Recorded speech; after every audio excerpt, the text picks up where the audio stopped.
Mango. Bro, it's too hot for coffee. What are you doing, man? Watch. Now, you ready? Your coffee. Oh! Blood of Jesus! Whoa! Blood of Jesus! No. What would happen if TikTok is banned in Africa? That is what we'll discuss today on Green Click. By the way, be a friend and subscribe, click the notification button to get alerts, and like the video to help us make more videos you love about our amazing continent. Let's dive in. If you are watching this, you are definitely into social media, and I do not believe I have to explain TikTok.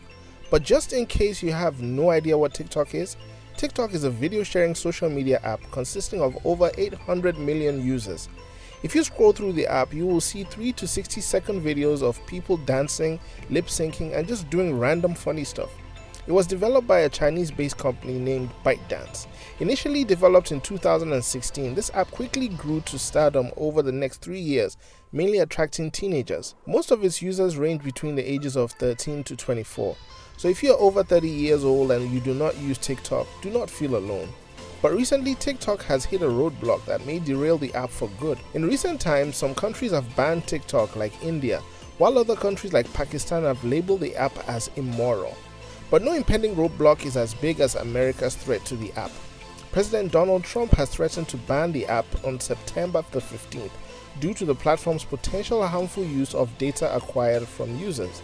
As a response, Microsoft is trying to acquire this app, which may save its use in America. Though these nations see the app as a hindrance, Africa does not seem to have any issues with the fast-growing app. In fact, TikTok has been acquiring artists and comedians from African countries in a bid to gain more popularity than the big boys Facebook, Instagram, and Snapchat. Currently, users can even make a bit of change using this app, like South African user Wian van der Berg, a street magician who has made up to $28,000. As TikTok is popular among teens, it makes sense that the company behind this would want to establish itself on the continent with the highest number of youth in the world.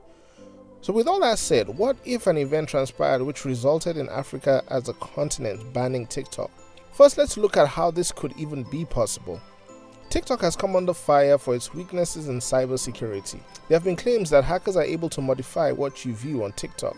Another issue with TikTok is the occurrence of cyberbullying, but that happens on all social media platforms. Also, African nations could see data collection as a security issue and ban the video sharing app just to protect its people. However, with China's strong ties to Africa, all these may never even become a thing. So if TikTok was banned in Africa, it would not affect Africa as a whole. We would still have Facebook, Instagram, Snapchat, and the biggest social media app in Africa, the almighty WhatsApp. However, a ban would be very bad news for ByteDance. First of all, TikTok would lose millions of users in an instant. ByteDance has spent a good part of the last year recruiting African talents to further grow their influence over the continent, particularly in countries like Kenya, Nigeria, and South Africa. Its result, you can say, is paying off well as TikTok uses a powerful algorithm to unite more localized talent. For example, if you're a Zambian using TikTok, most of your video suggestions will be dominated by Zambian users closer to you, unlike Instagram that would suggest what you searched for.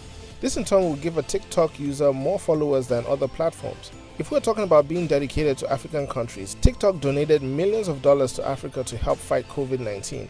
With all its work, clearly the company sees Africa as a potential goldmine in the future, and being banned will take a big toll, but not a critical one. However, as stated earlier, the chances of Africa banning TikTok is pretty small. So if you are an avid user that spends more than 2 hours a day on TikTok, keep on dancing, friend. So do you use the app? And what are your thoughts on the app being banned in Africa if it ever happened? Indulge us with comments below. Would love to hear your story on this. If you'd like to be informed, diaspora is pretty heavy. Some Africans were born outside Africa, while some migrated to other continents, but in total there are about 17 million Africans living outside the motherland.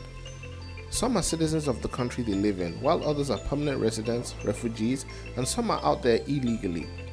But imagine if a day came that all Africans were deported back to Africa. And we mean 3 generations of Africans returning home as long as they had African blood.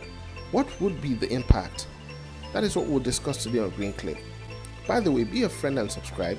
Click the notification button to get new alerts and like the video to help us make more videos you love about our amazing continent. Let's dive in. If for some unforeseen reason all Africans were sent back home, this would be time consuming. First of all, it would take a lot of money. We're talking about over $10,000 to deport a single person. It definitely would not take a month to send everyone home because there are legal documents to be filled even when a single person is deported. Now talk about 17 million people. The trauma in this event would be catastrophic because spouses would have to choose to follow their African partners or stay at home. Friends would lose connection, and Africans who have never visited Africa will be displaced and will have to start out their lives again. But let's talk about how this would affect the relationship between Africa and the world. A world war would not break out because Africa does not have the resources to battle everyone, but Africa could hold a significant power in trade. Every natural resource that can be extracted from Africa will become expensive to export. Tariffs would increase and exchange of human personnel may be strained. Visas would become expensive and visitation periods may be extremely short. An obvious reaction for Africa would be to deport every foreigner in its nations, if all its nations agree to this, of course. The rest of the world would be losing a significant percentage of its workforce if a mass deportation happened, and ultimately countries may lose more people, like African Americans or others who do not support the mass deportation. There would be a possibility of a recession as companies that cater to Africans would be forced to shut down. This event would definitely cause a schism between the motherland and other continents. The real problem, however, begins when all Africans indeed return to the motherland. It may not seem like much as barely 2% of Africans would be landing on the African shores. Countries like Chad or Gambia would be unchanged, but countries like Nigeria would have a serious problem on its hands. For starters, the country would face overpopulation, which would create a scarcity of jobs. The government may also adopt population reduction techniques implemented by other nations like China, where the amount of children one can have would be limited. Birth control pills may become commonplace and abortion may become legal, but after all the panic this would bring, it is not a far stretch to consider how this would actually improve Africa. The influx of Africans would mean that there would be a significant amount of a middle class and high class group that could drastically improve Africa. With the wealth of knowledge coming in and the right guidance by the government, basic necessities of life like electricity, harnessing of water and transportation would be stable and improve life in Africa. On another front, the demand for exotic items like food, fabric or music would drive asking prices to be higher when it came to trade. Tourism would become a stronger source of income for the continent. In reality, however, the mass deportation of Africans could possibly never happen, as it would be such a daunting task that would fracture human rights and tear countries and families apart. Comment below which nation you would like to migrate to if the world has a no-go area. We would love to hear your side on this. Imagine one evening, after dinner, you say goodnight to your family members. You lock all the doors in the house and you set your alarm for 6 a.m. You brush your teeth and maybe have a glass of water before bed. You then go to bed and have good dreams about watching green click videos on YouTube. Your alarm wakes you up at 6 a.m. but to complete silence. You get up and look for your family but find no one in the house. You think there is a logical explanation for this, but then you go out to the yard and see the streets are empty with no cars or people passing by. All you can hear is the deafening sound of silence as you realize for some unexplainable reason you are the last African on earth. What would you do? How would this affect you mentally? Better yet, how would you survive? We can't tell you that, but we could tell you how the world will react. And this is what we will talk about today on Green Click. By the way, be a friend and subscribe. Share and like to help us make more videos you love about our great continent. Let's dive in. Waking up to realize you're the only person would be a unique experience, as you're used to hearing people and cars. But if you were the only person in Africa, you would hear the sound of wind, maybe some car alarms and a few animals. You would immediately need to find food and shelter to survive. If you are in a rural area, it will be more difficult to find clean water and non-perishable food. However, if you're in the city, you could raid the supermarkets for survival gear. You would also be able to use the internet to figure out if you are the only person on Earth. However, once you realize only Africa has been purged, you would have to get in touch with some form of global entity to rescue you. If you were in a rural area though, you would have to find your way to a city and find access to internet before it is lost forever, as infrastructure would collapse and electricity would be limited. When you are eventually found, you would be rescued and kept under surveillance or protection, and you would be questioned by top officials of the world. Once they realize that you have no idea what happened, you would be released, most likely to a country of your choosing. You better get used to meeting people because you would be the most famous person on Earth. You would be on memes, your story of survival would be an inspiration to the masses. Some people would be extremely sympathetic towards you and raise money for you to live a decent life. Others would scrutinize your existence as they would believe you are part of a conspiracy to wipe out all Africans. Hate groups would probably want to eliminate you, as they would see this as an opportunity to exterminate all Africans from existence. You'd be approached by the big news corporations like CNN and BBC to tell your story. People would listen intensely on your experience, and maybe someone would want to even make a movie about you. Even if you were able to avoid the news anchors, people on the street would consistently want to take selfies with you, and you would be asked the same question over and over. If you wrote a book, it would sell out instantly, as this would be considered prized possession. Psychologically though, this would take a toll on you, as you would feel the responsibility to carry the African blood, so procreation would be on your mind constantly. You might even get paranoid about who really likes you for you or for what you represent. You would definitely be in the history books, as whatever information you have would be documented. Losing one person in your life is already a tough moment, but losing almost everyone you know would bear down heavily upon your emotional fragility as you ponder on how you would ever see your loved ones again. You would also lose your culture, as you would have to completely assimilate to wherever you fit in. But then how would the world react to this? For starters, the world would lose about 1.3 billion people. There would be global hysteria, as people who are married to Africans would realize that their spouses and children are missing. Once the leading governors of the world discern something is wrong, after not getting a single response from Africa, they would go on a rescue mission, but depending on where the last African is, it could take days to months to find the survivor. While in mourning, the world would discuss the phenomenon. Some people would call this a conspiracy, while others would have a spiritual explanation for this event. You would even have hate groups happy that a race of people is almost completely wiped out of the face of the earth. Eventually, the world might decide to quarantine the continent as it tries to solve the elusive mystery of the event, though they would contemplate on the vast resources Africa possesses. Africa has diamonds, oil, cocoa, wood, and so much more. Would all this just go to waste? Pirates and looters would eventually make their way to the continent to sack what they can. Poachers might even try to hunt some animals on the endangered list that would not be protected anymore. This event will bring the world together, as hopefully people would be inspired to love and tolerate one another like it's the last day on earth. Many people who lost a loved one would have to be cared for until they recover from this unique event.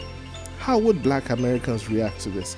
As a collective, some African Americans would advocate for an exodus to the motherland and create a utopia. As years and time would go on, this event would lose its significance, but it would never be forgotten. If the world does keep the continent quarantined, nature would reclaim Africa, as it would be impossible to maintain the infrastructure of the second largest continent on Earth. But if the world decided to move some of its population to the right continent, it would begin a new age, as the resources would be used for the advancement of mankind, and there would be more land for settlers. This is purely hypothetical, as we remove the possibility of foreigners being in Africa during the sudden disappearance of all Africans. Thank you for spending a few minutes of your day with us. If you'd like to be informed when we roll out new videos. With poor health, one cannot truly enjoy the basic necessities of life.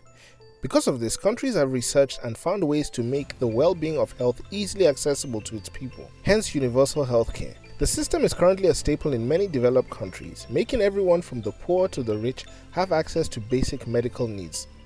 Africa currently has 11 countries implementing universal healthcare, with majority of West and Central Africa neglecting this system. So what would an Africa with universal healthcare look like? That is what we'll discuss today on Green Click. By the way, be a friend and subscribe, click the notification button to get alerts, and like the video to help us make more videos you love about our amazing continent. Let's dive in. For us to imagine free healthcare in Africa, we have to look to other countries and see how the system works for them. Free healthcare means that we would pay very little to nothing for the medical attention and the drugs we purchase from the pharmacy. The first country we look at is Canada. In Canada, anybody can visit the doctor's office for free. You could also have surgery for free as long as it's not cosmetic. How this is done is through taxation and public funding monitored by each province. In previous years, Canada has also used 10% of its GDP on healthcare, with some privatized insurance companies helping out. However, in Canada, when it comes to purchasing drugs, you may have to co-pay, deal with a cost ceiling, or be part of a subsidy group. In other words, you would usually pay for over-the-counter drugs or pay a reduced fee for prescribed drugs. Using the ambulance, dental and eye care are specifically not free. However, they could be free if you enroll in health insurance through your workplace. Overall, this system puts health first before money, as anyone needing any form of medical help will not have to worry about spending all their income on getting better. The second country to look at is Germany. In order to access free healthcare, one is required to purchase health insurance. If you are working in a company, you would pay half the insurance or your company would pay the other half. There are two types of insurance, one being the public and the other being the private insurance. Both have their pros and cons, and going over them would take a lot of the time to explain. However, the gist of this is one would simply walk into a clinic and hand their health card and would not be billed, or in some cases would be billed and they would transfer the receipt to the insurance company. There are over 130 health insurance companies in the country to help choose from, and that in itself has its own pros and cons. As a result of having to buy insurance, appointment times with doctors would be much faster and any citizen could seek almost any type of care that is needed. So getting to the subject of this video, what would happen if the whole continent of Africa had universal healthcare? Well, for this to happen, the people of Africa would have to pay taxes, and the task of continuously collecting taxes from people in the dense cities to the remote villages would be daunting. A majority of the GDP of all African countries would also have to be altered to take care of everyone's medical needs. It may be a good thing because it could reduce the amount of corruption within the government systems. As a result, some African countries with high populations like Nigeria or countries with a weak economy like Somalia would struggle with free healthcare. Some people of Africa who are typically healthy would not like the idea of paying for other sick people, and some irresponsible people would not have an incentive to stay healthy because they can always make use of the system. An alternative to paying tax could be community-based healthcare systems that would take care of smaller groups of people in pocket communities.